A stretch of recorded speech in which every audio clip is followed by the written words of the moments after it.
അപ്പോൾ നമ്മുടെ അടിപൊളി ചേന ഫ്രൈ ഇവിടെ റെഡി ആയിട്ടുണ്ട്. അതാ കണ്ടല്ലോ, നല്ല സോഫ്റ്റാണ്, എന്നാൽ ചെറിയ ഇതായിട്ട് പുറം ഭാഗം ക്രിസ്പിയാണ്.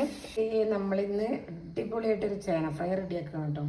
അപ്പോൾ ഇതുപോലെ നിങ്ങൾ റെഡിയാക്കി നോക്കുക. നിങ്ങൾ ഇതൊന്ന് ഫോളോ ചെയ്യുക കേട്ടോ.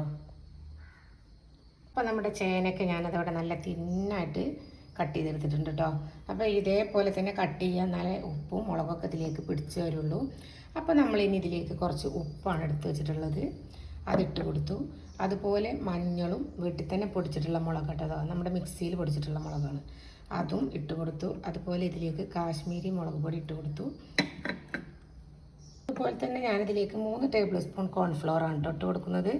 അത് നിർബന്ധമാണ്, എന്നാലേ നമ്മുടെ ഈ ഒരു ഇത് ഒന്ന് സ്റ്റിക്കായിട്ട് നിൽക്കത്തുള്ളൂ.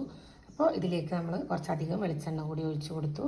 ഇനി ഇത് കൈ വെച്ചിട്ട് നന്നായിട്ട് മിക്സ് ചെയ്തെടുക്കുക കേട്ടോ. നന്നായിട്ട് മിക്സ് ചെയ്ത് വെച്ചിട്ടുണ്ട്. ഇതൊരു 15 മിനിറ്റ് നമ്മൾ റെസ്റ്റ് ചെയ്യാൻ വേണ്ടി വെക്കുകയാണ് കേട്ടോ. ഇത് റെസ്റ്റ് ചെയ്യാൻ വെക്കൽ നിർബന്ധമാണ്. എന്നിട്ടാണ് നമ്മൾ ഇതിന് ആവശ്യമുള്ളത് നമ്മൾ ഇന്ന് എടുക്കുക.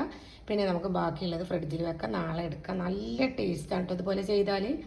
ഇനി നമ്മളിതിലേക്ക് 1-2 ഇൻഗ്രീഡിയൻറ്റ് കൂടി ചേർക്കുന്നുണ്ട്. തട്ടി വെച്ച് കൊടുത്ത് ഇതിലേക്ക് നല്ലെണ്ണ ഒഴിച്ചു കൊടുക്കുക. നല്ലെണ്ണയല്ല, നമ്മൾ 0 കൊളസ്ട്രോൾ ആയിട്ടുള്ള എണ്ണയാണ് ഒഴിച്ചു കൊടുക്കുന്നത്. അപ്പോൾ ഞാൻ ആദ്യം ഇട്ട് കൊടുക്കുന്നത് കണ്ടല്ലോ, തൊലിയോട് കൂടി കഴുകി ചതച്ചെടുത്തിട്ടുള്ള വെളുത്തുള്ളിയാണ്. നമ്മളിപ്പോൾ ഒരു മാറ്റാണ് കേട്ടോ. അപ്പോൾ ഇനി നമ്മളിതിലേക്ക് ഇട്ട് കൊടുക്കുന്നത് കറിവേപ്പിലാണ് കേട്ടോ. അപ്പോൾ ഇതും കൂടി നമുക്ക് ഇതിലേക്ക് കോരി മാറ്റാം. ഇതിലേക്ക് ഇട്ട് കൊടുക്കുന്നത് പച്ചമുളകാണ്, നമ്മൾ കോരി മാറ്റാണ് കേട്ടോ. ഇനിയാണ് നമ്മൾ ഈ ഒരു എണ്ണയിലേക്കാണ് നമ്മുടെ ചേന ഇട്ട് കൊടുക്കുന്നത്. അപ്പോൾ ഇതിൻ്റെ ഫ്ലേവറൊക്കെ നമ്മുടെ ചേനയിലുണ്ടാവും.